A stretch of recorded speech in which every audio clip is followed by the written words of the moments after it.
నిర్గమకాండము 19వ అధ్యాయము. ఇశ్రాయేలీయులు ఐగుప్తు దేశము నుండి బయలుదేరిన 3వ నెలలో, వారు బయలుదేరిన నాడే 3వ నెల ఆరంభ దినమందే వారు సీనాయి అరణ్యమునకు వచ్చిరి. వారు రెఫీదీము నుండి బయలుదేరి సీనాయి అరణ్యమునకు వచ్చి ఆ అరణ్యమందు దిగిరి. అక్కడ ఆ పర్వతము ఎదుట ఇశ్రాయేలీయులు విడిసిరి. మోషే దేవుని యొద్దకు ఎక్కిపోవగా యెహోవా ఆ పర్వతము నుండి అతని పిలిపించి, నీవు యాకోబు కుటుంబీకులతో ముచ్చటించి ఇశ్రాయేలీయులకు తెలుపవలసినదేమనగా, నేను ఐగుప్తీయులకు ఏమి చేసితినో మిమ్మును గద్ద రెక్కల మీద మోసి నా యొద్దకు మిమ్ము నెట్లు చేర్చుకొంటినో మీరు చూచితిరి. కాగా మీరు నా మాట శ్రద్ధగా విని నా నిబంధనననుసరించి నడిచిన ఎడల మీరు సమస్త దేశ జనులలో నాకు స్వకీయ సంపాద్యమగుదురు. సమస్త భూమియు నాదే గదా. మీరు నాకు యాజక రూపమైన రాజ్యముగాను పరిశుద్ధమైన జనముగాను ఉందురని చెప్పుము. నీవు ఇశ్రాయేలీయులతో పలకవలసిన మాటలు ఇవే అని చెప్పగా, మోషే వచ్చి ప్రజల పెద్దలను పిలిపించి యెహోవా తనకాజ్ఞాపించిన ఆ మాటలన్నీయు వారి ఎదుట తెలియపరచెను. అందుకు ప్రజలందరూ యెహోవా చెప్పినదంతయు చేసెదమని ఏకముగా ఉత్తరమిచ్చిరి. అప్పుడు మోషే తిరిగి వెళ్లి ప్రజల మాటలను యెహోవాకు తెలియచేసెను. యెహోవా మోషేతో ఇట్లనెను, ఇదిగో, నేను నీతో మాట్లాడినప్పుడు ప్రజలు విని నిరంతరము నీయందు నమ్మకముంచున్నట్లు నేను కారు మబ్బులలో నీ యొద్దకు వచ్చెదనని చెప్పెను. మోషే ప్రజల మాటలను యెహోవాతో చెప్పగా, యెహోవా మోషేతో, నీవు ప్రజల యొద్దకు వెళ్లి నేడును రేపును వారిని పరిశుద్ధపరచుము. వారు తమ బట్టలు ఉదుకుకొని 3వ నాటికి సిద్ధముగా నుండవలెను. 3వ నాడు యెహోవా ప్రజలందరి కన్నుల ఎదుట సీనాయి పర్వతం మీదికి దిగివచ్చును. నీవు చుట్టూ ప్రజలకు మేరను ఏర్పరిచి, మీరు ఈ పర్వతము ఎక్కవద్దు, దాని అంచును ముట్టవద్దు, భద్రము సుమి, ఈ పర్వతము ముట్టు ప్రతివానికి మరణశిక్ష తప్పక విధింపబడవలెను. ఎవడునూ చేతితో దాన్ని ముట్టకూడదు. ముట్టినవాడు రాళ్లతో కొట్టబడవలెను, లేక పొడవబడవలెను. మనుష్యుడు గాని మృగము గాని బ్రతకకూడదు. బూరధ్వని చేయునప్పుడు వారు పర్వతము యొద్దకు రావలెననెను. అప్పుడు మోషే పర్వతం మీద నుండి ప్రజల యొద్దకు దిగి వచ్చి ప్రజలను పరిశుద్ధపరచగా వారు తమ బట్టలను ఉదుకుకొనిరి. అప్పుడతడు 3వ నాటికి సిద్ధముగా నుండిడి, ఏ పురుషుడు స్త్రీని చేరకూడదని చెప్పెను. 3వ నాడు ఉదయమైనప్పుడు ఆ పర్వతం మీద ఉరుములు మెరుపులు సౌంద్రమేఘము బూర యొక్క మహాధ్వనియు కలుగగా పాళెములోని ప్రజలందరూ వణికిరి. దేవునిని ఎదుర్కొనుటకు మోషే పాళెములో నుండి ప్రజలను అవతలకు రప్పింపగా వారు పర్వతము దిగువను నిలిచిరి. యెహోవా అగ్నితో సీనాయి పర్వతం మీదికి దిగి వచ్చినందున అదంతయు ధూమమయమై యుండెను. దాని ధూమము కొలిమి ధూమము వలె లేచెను. పర్వతమంతయు మిక్కిలి కంపించెను. ఆ బూర ధ్వని అంతకంతకు బిగ్గరగా మ్రోగెను. మోషే మాట్లాడుచుండగా దేవుడు కంఠస్వరము చేత అతనికి ఉత్తరమిచ్చుచుండెను. యెహోవా సీనాయి పర్వతం మీదికి, అనగా ఆ పర్వత శిఖరం మీదికి దిగివచ్చెను. యెహోవా పర్వత శిఖరం మీదికి రమ్మని మోషేను పిలువగా మోషే ఎక్కిపోయెను. అప్పుడు యెహోవా ప్రజలు చూచుటకు యెహోవా యొద్దకు హద్దుమీరి వచ్చి వారిలో అనేకులు నశింపకుండునట్లు నీవు దిగిపోయి వారికి ఖండితముగా ఆజ్ఞాపించుము. మరియు యెహోవా వారి మీద పడకుండునట్లు యెహోవా యొద్దకు చేరు యాజకులు తమ్ము తామే పరిశుద్ధపరచుకొనవలెనని మోషేతో చెప్పగా, మోషే యెహోవాతో, ప్రజలు సీనాయి పర్వతము ఎక్కలేరు. నీవు పర్వతమునకు మేరలను ఏర్పరిచి దాని పరిశుద్ధపరచవలెనని మాకు ఖండితముగా ఆజ్ఞాపించితివనెను. అందుకు యెహోవా, నీవు దిగి వెళ్ళుము, నీవును నీతో అహరోనును ఎక్కి రావలెను. అయితే యెహోవా వారి మీద పడకుండునట్లు యాజకులను ప్రజలను ఆయన యొద్దకు వచ్చుటకు మేరను మీరకూడదు.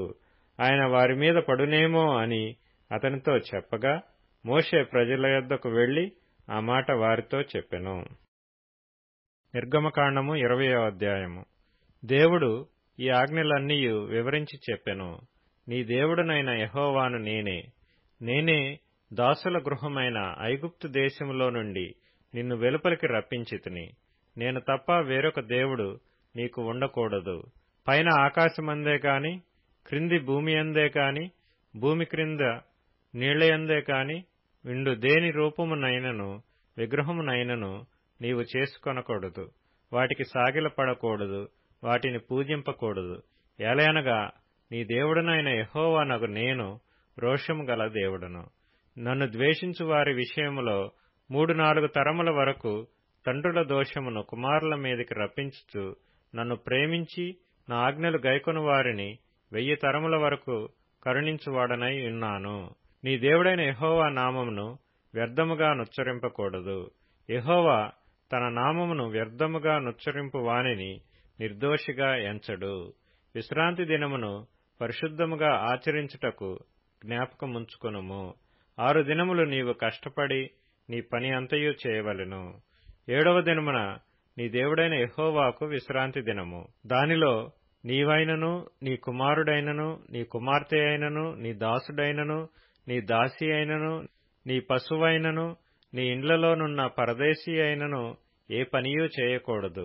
6 దినములలో యెహోవా ఆకాశమును, భూమియు, సముద్రమును, వాటిలోని సమస్తమును సృజించి 7వ దినమున విశ్రమించెను. అందుచేత యెహోవా విశ్రాంతి దినమును ఆశీర్వదించి దాని పరిశుద్ధపరచెను. నీ దేవుడైన యెహోవా నీకనుగ్రహించు దేశములో నీవు దీర్ఘాయుష్మంతుడు వగునట్లు నీ తండ్రిని నీ తల్లిని సన్మానించుము. నరహత్య చేయకూడదు, వ్యభిచరింపకూడదు, దొంగిలకూడదు, నీ పొరుగువాని మీద అబద్ధ సాక్ష్యము పలకకూడదు, నీ పొరుగువాని ఇల్లు ఆశింపకూడదు, నీ పొరుగువాని భార్యనైనను, అతని దాసునైనను, అతని దాసినైనను, అతని ఎద్దునైనను, అతని గాడిదనైనను, నీ పొరుగువానిదగు దేనినైనను ఆశింపకూడదు అని చెప్పెను. ప్రజలందరూ ఆ ఉరుములు, ఆ మెరుపులు, ఆ బూరధ్వనియు, ఆ పర్వత ధూమమును చూచి భయపడి తొలగి దూరముగా నిలిచి మోషేతో ఇట్లనిరి, నీవు మాతో మాట్లాడుము, మేము విందుము. దేవుడు మాతో మాట్లాడిన ఎడల మేము చనిపోవుదుము. అందుకు మోషే, భయపడుకుడి, మేము పరీక్షించుటకును మీరు పాపము చేయకుండునట్లు ఆయన భయము మీకు కలుగుటకును దేవుడు వేంచేసినని ప్రజలతో చెప్పెను. ప్రజలు దూరముగా నిలిచిరి. మోషే దేవుడున్న ఆ గాఢాంధకారమునకు సమీపింపగా యెహోవా మోషేతో ఇట్లనెను, ఇశ్రాయేలీలతో ఇలాగు చెప్పుము, నేను ఆకాశము నుండి మీతో మాట్లాడుతునని మీరు గ్రహించితిరి. మీరు నన్ను కొలుచుచు వెండి దేవతలనైనను బంగారు దేవతలనైనను చేసుకొనకూడదు. మంటి బలిపీఠమును నా కొరకు చేసి దానిమీద నీ దహన బలులను, సమాధాన బలులను, నీ గొర్రెలను, నీ ఎద్దులను అర్పింపవలెను. నేను నా నామమును జ్ఞాపకార్థంగా నుంచు ప్రతి స్థలములోనూ నీ యొద్దకు వచ్చి నిన్ను ఆశీర్వదించెదను. నీవు నాకు రాళ్లతో బలిపీఠమును చేయునప్పుడు మలిచిన రాళ్లతో దాన్ని కట్టకూడదు. దానికి నీ పనిముట్టు తగలనిచ్చిన ఎడల అది అపవిత్రమగును.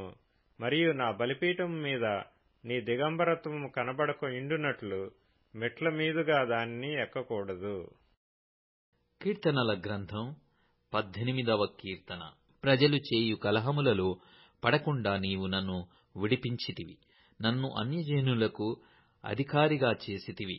నేను ఎరగని ప్రజలు నన్ను సేవించెదరు. నా మాట చెవిని పడగానే వారు నాకు విధేయులగుదురు. అన్యులు నాకు లోబడినట్లు నటించుదురు.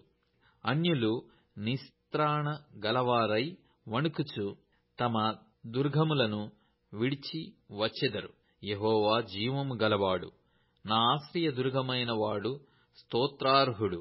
నా రక్షణకర్తయైన దేవుడు బహుగా స్తుతి నొందునుగాక. ఆయన నా నిమిత్తము ప్రతిదండన చేయు దేవుడు. జనములను నాకు లోపర్చువాడు ఆయనే. ఆయన నా శత్రువుల చేతిలో నుండి నన్ను విడిపించును. నా మీదికి లేచువారి కంటే ఎత్తుగా నీవు నన్ను హెచ్చించుదువు. బలాత్కారము చేయు మనుష్యుల చేతిలో నుండి నీవు నన్ను విడిపించుదువు. అందువలన యెహోవా, అన్యజనులలో నేను నిన్ను ఘనపరచెదను. నీ నామ కీర్తన గానము చేసెదను. నీవు నియమించిన రాజునకు గొప్ప రక్షణ కలుగు చేయువాడవు. అభిషేకించిన దావీదునకును అతని సంతానమునకును నిత్యము కనికరము చూపువాడవు. సామెతల గ్రంథం 4వ అధ్యాయము. భక్తిహీనుల త్రోవను చేరకుము, దుష్టుల మార్గమున నడువకుము. దానియందు ప్రవేశింపక తప్పించుకొని తిరుగుము, దాని నుండి తొలగి సాగిపోము. అట్టివారు కీడు చేయనిది నిద్రింపరు, ఎదుటివారిని పడద్రోయనిది వానికి నిద్రరాదు. కీడు చేత దొరికిన దానిని వారు భుజింతురు, బలాత్కారము చేత దొరికిన ద్రాక్షారసమును త్రాగుదురు. మత్తయి సువార్త 24వ అధ్యాయం. యేసు దేవాలయము నుండి బయలుదేరి వెళ్ళుచుండగా ఆయన శిష్యులు ఆ దేవాలయపు కట్టడములు ఆయనకు చూపించవచ్చిరి.